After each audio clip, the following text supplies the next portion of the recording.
Wasu daga cikin hotunan jarumar masana'antar fina-finan Hausa ta Kannywood kenan.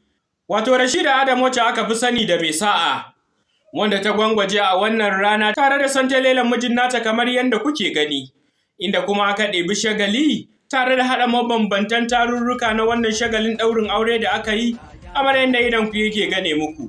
Kazalika wannan biki ya samu halartar manya-manyan jaruman masana'antar Kannywood mata da maza, tsofaffin fuskoki da kuma sababbin fuskoki a wannan masana'anta.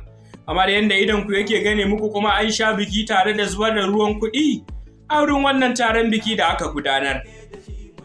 Rashida mai sa'a dai tana ɗaya daga cikin jerin matan masana'antar Kannywood, wanda da yawa mutane suke lissafa ta a cikin jerin matan da suka daɗe a masana'antar ba tare da aure ba. Sai dai a wannan lokaci a iya cewa an sami yankan shakku. Duba da Allah ya kawo lokacinta kamar yadda kuke gani, an kuma ɗaura aure a wannan rana.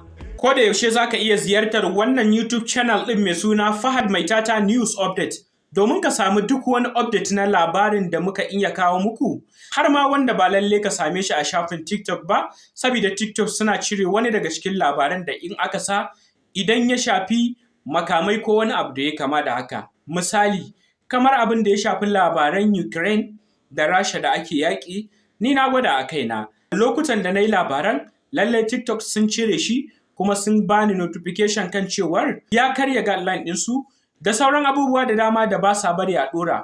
Idan ka je YouTube channel ɗin nan za ka same shi. Direct za ka iya zuwa YouTube ka yi searching ɗin Fahad Mai Tata News Update, ko kuma ka shiga kan profile ma'ana bio kenan nan wannan handle ɗin na TikTok. Akwai link ɗin kana danna shi zai kai ga kai tsaye kan channel ɗin nan kai subscribing, yanda daga an sa labari zai alertin ɗinka. Muna matuƙar godiya da bibiya da ake yi, sannan wannan sabon YouTube na channel yana ɗauke da sababbin tsare-tsare da za mu kawo muku wanda ba lalle ne a same su a nan ba. Tuni dai al'umma ke ci gaba da tofa albarkacin bakinsu akan wannan aure da aka ɗaura, wanda suke ci gaba da karɓar addu'o'i tare da fatan alkhairi. Kuma kuna da ikon bayyana naku ra'ayoyin akan wannan shagalin biki da aka gudanar a wannan rana.